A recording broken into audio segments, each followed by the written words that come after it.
د میړه حق په ښځه باندې دا ده چې ښځه به د میړه د حکم اطاعت کوي په دې شرط چې د ګناه امر یې نه ورته کو. که میړه د ګناه امر ښځې ته کو بیا د ښځې باندې اطاعت نشته. دوم د میړه حق په ښځه باندې دا ده چې ښځه به د زیاتې نفقې او د زیاتې خوراکي غوښتنه د میړه نه کوي. دریم ښځه به د میړه د اجازې نه بغیر د هیچا کور ته نه ځي.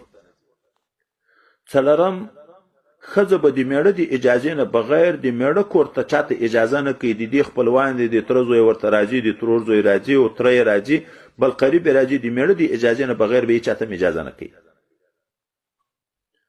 پنځم ښځه به د میړه د اجازې نه بغیر د میړه دنیا چاته نه ورکوي.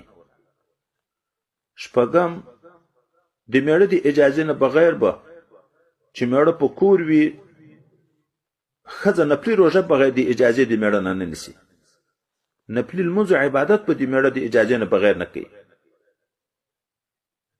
اووم که سړي خپله ښځه د همبستري دپاره د خپلو یو جماع دپاره وغوښته او ښځه کې شرعي عذر د حیض او د نفاس یو بل شی نه و، نو دا به انکار نه کوي.